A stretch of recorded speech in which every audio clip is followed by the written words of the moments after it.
ओम गण गणपते नमः। आज अपने सुनते हैं वाल्मीकि रामायण अयोध्या कांड का आगे का सर्ग। तो प्रेम भाव से कहिए, गणेश जी महाराज की जय हो, सियावर रामचंद्र भगवान की जय हो, हनुमान जी बाबा की जय हो, श्री राम दरबार की जय हो। मंथरा कैकेयी को भड़काने की कोशिश कर रही थी। मंथरा का उद्देश्य था कि श्री राम की जगह भरत का राज्याभिषेक हो, तो वह तरह तरह से कैकेयी को भड़काने की पूरी कोशिश कर रही थी। पर कैकेयी पर मंथरा की बातों का कोई असर नहीं हो रहा था। कैकेयी ने मंथरा से कहा कि मंथरा, तुम इस तरह बहकी बहकी बातें क्यों कर रही हो?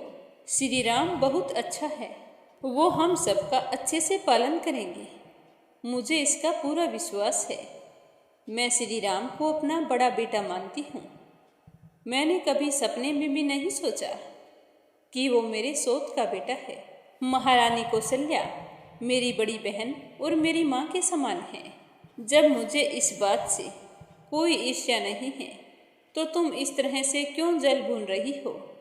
श्री राम की राज्य प्राप्ति के 100 वर्ष बाद भरत को निश्चय ही अपने पिता का राज्य मिलेगा। मंथरा, ऐसे अभुद्य की प्राप्ति के समय, जबकि भविष्य में कल्याण ही कल्याण दिखाई दे रहा हो, तो इस तरह की बातें नहीं करनी चाहिए।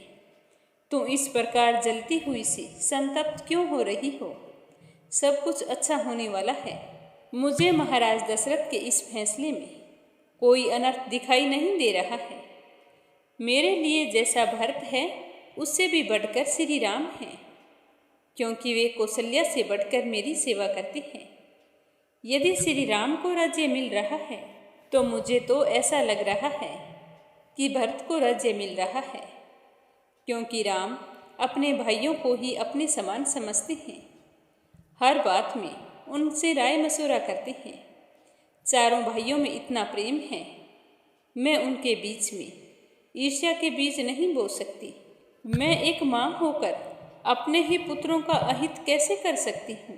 इसीलिए हे मंथरा, अच्छा यही होगा कि तुम इस तरह की बातें मेरे सामने मत कर।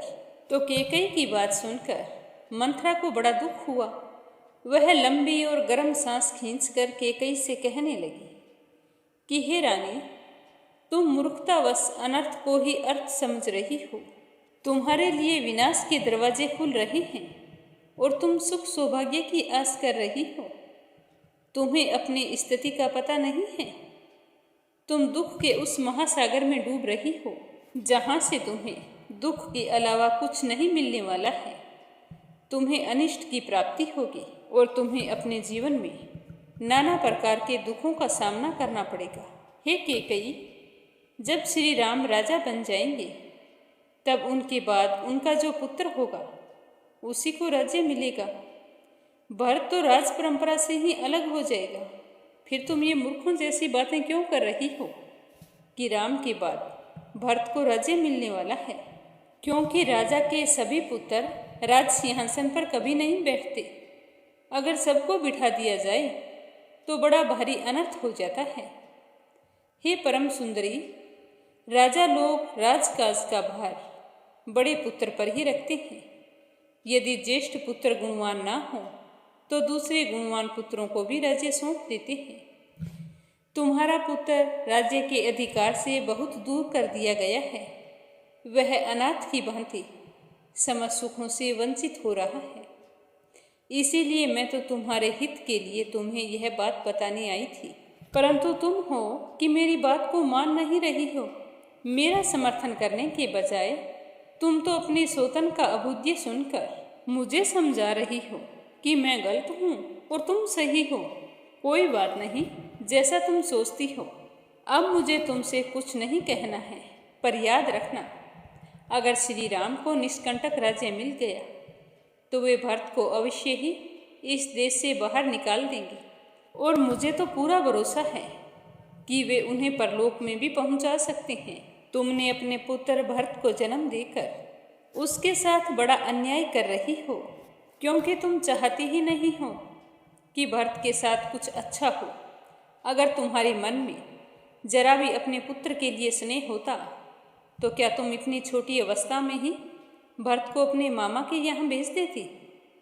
अगर वो यहाँ रहता तो प्रेम उत्पन्न होता।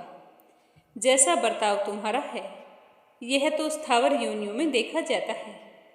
लता और वृक्ष आदि एक दूसरे के निकट होते हुए भी परस्पर आलिंगन पास में बंध जाते हैं।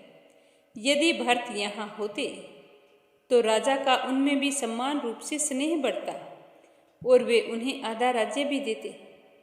पर तुम नहीं चाहती कि भरत के साथ कुछ अच्छा हो। पता नहीं तुम भरत के साथ कौन सी दुश्मनी निकाल रही हो। तुम्हारे हाव भाव देखकर तो मुझे ऐसा लगता है कि जैसे भरत तुम्हारा पुत्र नहीं है। मुझे तो अफसोस है उस पल का जब भरत को उसके मामा लेने आए थे और भरत के अनुरोध पर शत्रुघ्न भी उसके साथ चले गए। अगर शत्रुघ्न यहाँ होता तो भरत का काम बिगड़ नहीं पाता, क्योंकि जैसे लक्ष्मण राम के अनुगामी हैं उसी प्रकार शत्रुघ्न भी भरत का अनुसरण करने वाला है। सुना जाता है कि जंगल की लकड़ी बेचकर जीविका चलाने वाले कुछ लोगों ने किसी वृक्ष को काटने का निश्चय किया, परंतु वह वृक्ष कंटीली झाड़ियों से घिरा हुआ था, इसीलिए वे उसे काट नहीं सके। इस प्रकार उन कंटीली झाड़ियों ने निकट रहने के कारण उस वृक्ष को कटने से बचा लिया। लक्ष्मण सुमित्रा के पुत्र हैं, राम के सगे भाई नहीं हैं, फिर भी श्री राम की रक्षा करते हैं। श्री राम और लक्ष्मण उन दोनों के आपस का प्रेम दो अश्विनी कुमारों की भांति तीनों लोकों में प्रसिद्ध है। और यही कारण है कि श्री राम लक्ष्मण का कभी भी अनिष्ट नहीं करेंगे, परंतु उन्हें भरत और शत्रुघ्न से लगाव नहीं है, तो उनका अनिष्ट किए बिना तो वो रह ही नहीं सकते। मुझे इस बात में कोई संशय नहीं है, यह बात बिल्कुल सच है। तुम्हें समझाने का कोई फायदा नहीं है। अतः मैं तो चाहती हूँ कि श्री राम महाराज के महल से सीधे वन को चले जाएं। मुझे तो यही अच्छा जान पड़ता है और इसी में तुम्हारा परम हित है। यदि भरत धर्म के अनुसार अपने पिता का राज्य प्राप्त कर लेंगे तो तुम्हारा और तुम्हारे पक्ष के सब लोगों का कल्याण हो जाएगा। सौतेला भाई होने के कारण भरत श्री राम का दुश्मन है और तुम्हारे इस उपकार से सुख भोगने का अधिकारी बन जाएगा, क्योंकि सुख भोगने का हक सिर्फ भरत का है। अगर समय रहते तुमने कुछ नहीं किया तो तुम्हारा बालक भरत राज्य और धन से वंचित होकर श्री राम की गुलामी करेगा और श्री राम कहेगा वैसा उसे करना पड़ेगा। तो हर समय उसके वश में रहकर वो कैसे जीवित रहेगा? क्या तुम भरत की खुशी नहीं देख सकती? कैकेयी, तुम संभल जाओ, अब भी वक्त है, कुछ नहीं बिगड़ा है।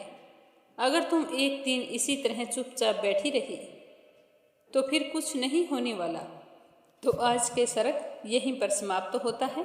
आगे क्या हुआ यह सुनेंगे कल के सरग में। तो अनिर्वेदा चैनल को सब्सक्राइब करते हुए ज़्यादा से ज़्यादा श्री राम भक्तों में इस वीडियो को शेयर करें। भगवान श्री राम आपकी सारी मनोकामनाएं पूर्ण करें।